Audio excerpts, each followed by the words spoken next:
გარემოს დაცვისა და ბუნებრივი რესურსების სამმართველოს თანამშრომლები ტესტირების მეორე ეტაპს გადიან დღეს. მათ გასაუბრებად ჩაუტარდათ, სადაც პროფესიულ და კანონმდებლობასთან დაკავშირებულ კითხვებს უპასუხეს.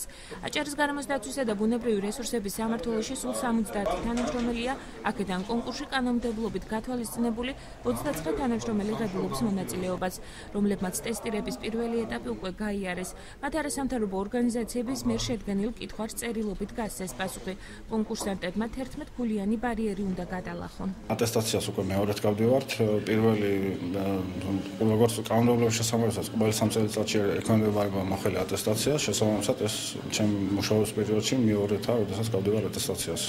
მოგეთხოვებოდა ძირითადად ჩვენი გაწეული საქმიანობის შესახებ თუ რას ვაკეთებთ, რა მოვალეობები გვაგესრია და შესაბამისად კანონმდებლობიდან ის კითხვები იყო დასმული, რომელიც ჩვენ უშუალოდ ჩვენ მოვალეობაში და ვალდებულებაში შედის. დღეს ძირითადად გასაუბრებას გადიან ადმინისტრაციული, იურიდიული, ფინანსური სამსახურები, მატერიალურ-ტექნიკური უზრუნველყოფის სამსახურები, ხოლო დარგობრივი სპეციალისტები, რომელიც გარემოს დაცვის დარგის სპეციალისტები არიან, მიწის მართვა, გეოლოგია, ბიომრავალფეროვნება, მონიტორინგის სამსახურები გაივლიან ხვალ.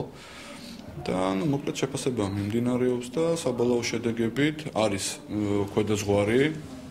იმედი მაქვს ჩემ თანამშრომლების რომ ყველა მხედაზღვარს გადალახავს, თუმცა რეორგანიზაციის შედეგად საბოლოო შედეგები ამა თუ იმ ადგილზე იქნება გათვალისწინებული.